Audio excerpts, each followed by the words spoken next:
not again. I mean, sort of I think all of us are feeling the weight of the last few years, and we've had several of these water quality issues, but it's coming on top of the pandemic and Winter Storm Uri and the ice storm from the last few days. So, not again was kind of my thought. And tell me about the external audit that you're looking for a call in. Sure. So the external audit is a step that we can take to bring some accountability and to restore faith and trust in our ability to provide water services. This is really important. Folks expect and deserve better from the city of Austin and from Austin Water, and it's our responsibility to deliver that.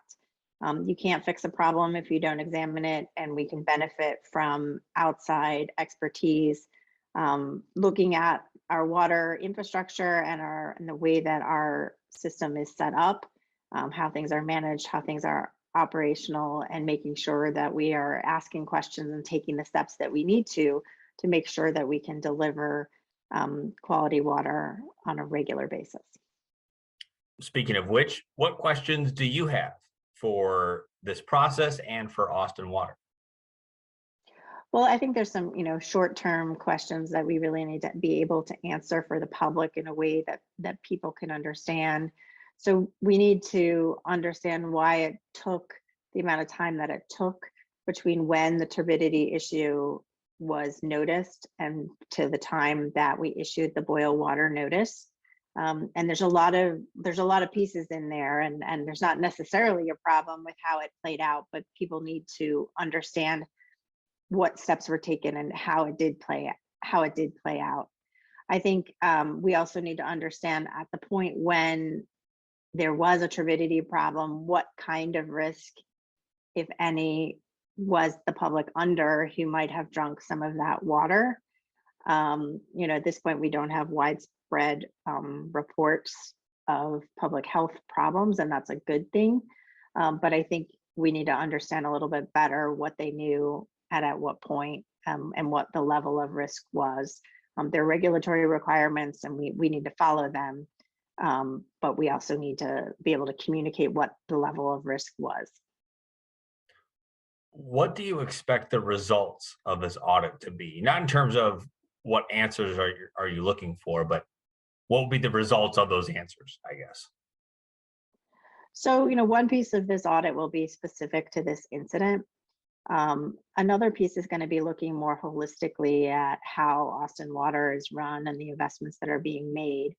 We have several after action reports because we have experienced frequent issues, but we haven't looked holistically at the utility in a while. And I think this will allow us to identify where there are changes that need to be made and to be able to benefit from outside experts with clear knowledge of water systems and how they function and the technical aspects that are needed to be able to really make any changes that need to be made. I think we're also going to find with this that we have a lot of things that are going really well. The investments that we've made in water forward and in conservation and the infrastructure that we have put in place. But we are still exposed as a city with respect to climate risks. And it appears that we have, some management operational issues from this incident that we need to make sure that we're on top of and moving forward with changes. What do you see as the role of yourself as Mayor Pro Tem, as well as City Council, not just in this audit, but in the smooth operations of Austin Water? So, at the end of the day, the buck stops with, hang on one second, because I'm taping. Sorry, my husband just came in the door. That's fine. So if you can move so I can finish my question. Okay. You want me to restart? Want me to re-ask? Why are you yeah, you can re-ask and give him a second to get in. Okay.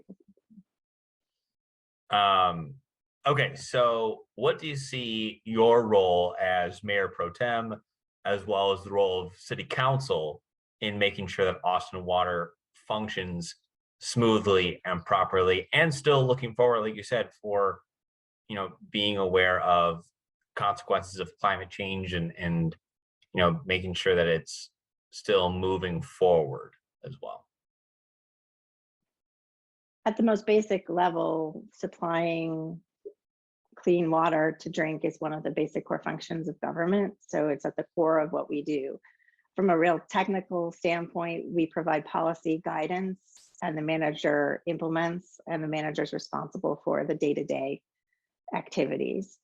So we have provided clear direction that we want us to be prepared for climate risks.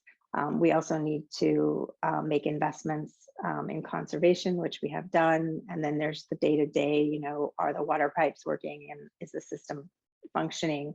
And we have to make sure that we have the resources and the management and the staffing to be able to do that.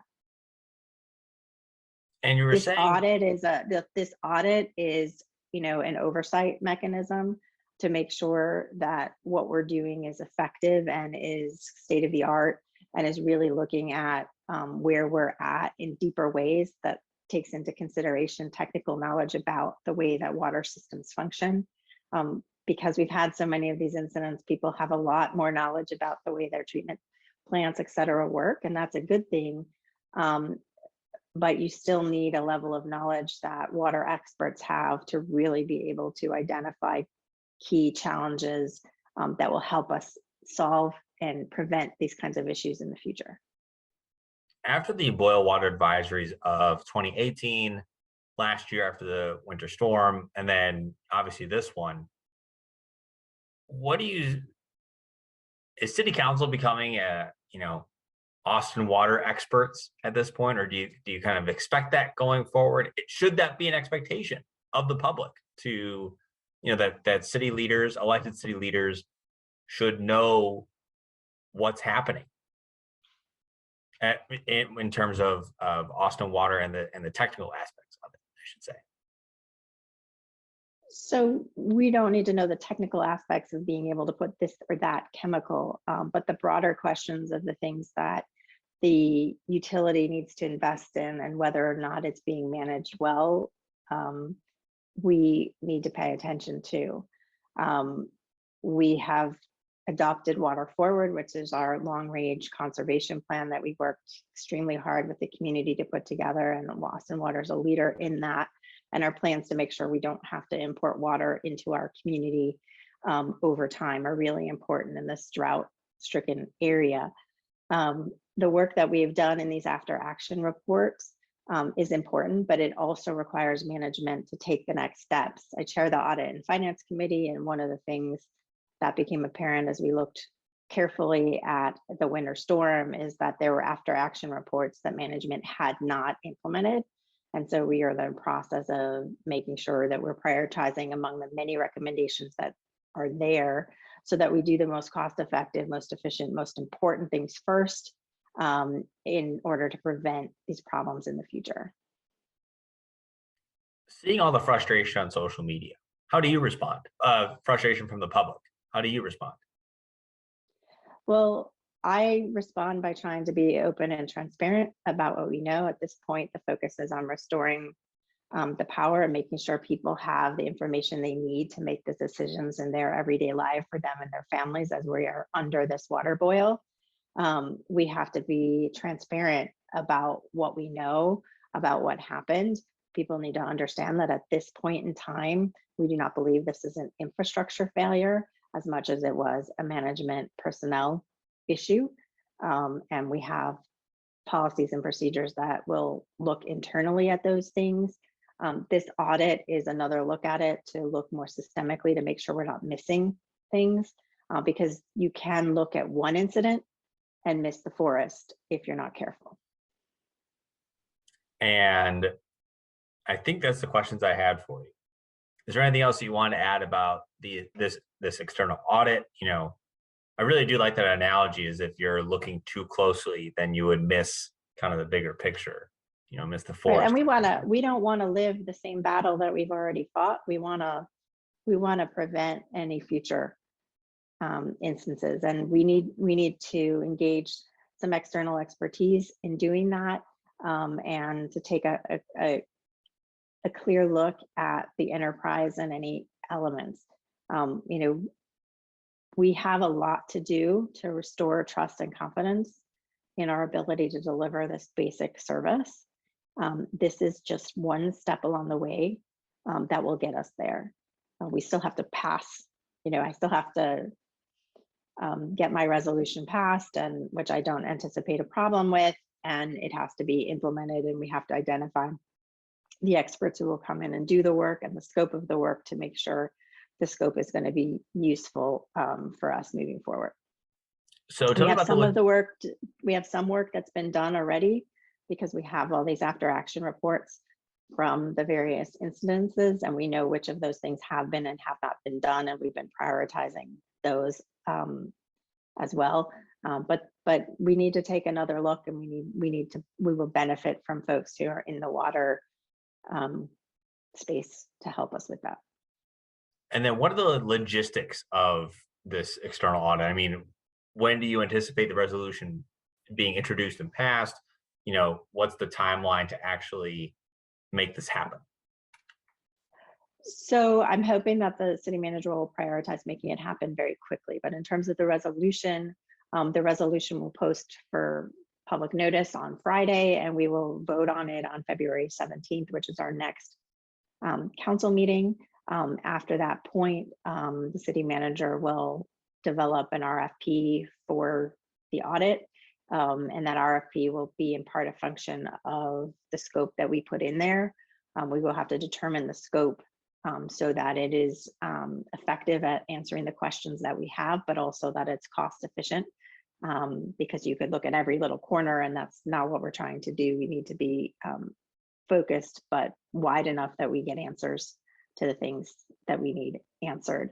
Once that RFP is out there, we will have respondents, and we will have folks doing the work. The speed of that will depend on the city manager and his approach. There will be an internal evaluation that happens at Austin Water as well, and that will happen on a slightly faster time frame than the audit would. And just for the public who doesn't know the abbreviations, what does RFP stand for? Request for proposal. Thank you. Cool. Just want to make sure. And then you're going to make this a long story. I am, yes. I had one more question for you, and now the scope of the audit. Do you anticipate that it'll be touching on the future of Austin Water in terms of future infrastructure that the city will inevitably have to build at some point as more and more people come to the city of Austin? So, we have existing plans for infrastructure. We also have Water Forward that is infrastructure related in very important ways. They will have to review those plans, and there may be infrastructural recommendations. But we're still working on refining the scope of the audit with our various commissioners that do work related to water. So we have our Water Forward Task Force, we have our Water Wastewater Commission, and I have my colleagues that I'm working with to refine the scope to make sure that we're focused on the right questions and providing the right direction to the city manager for what the city wants out of this process. Okay. I think that's all the questions I had. So thank you very much.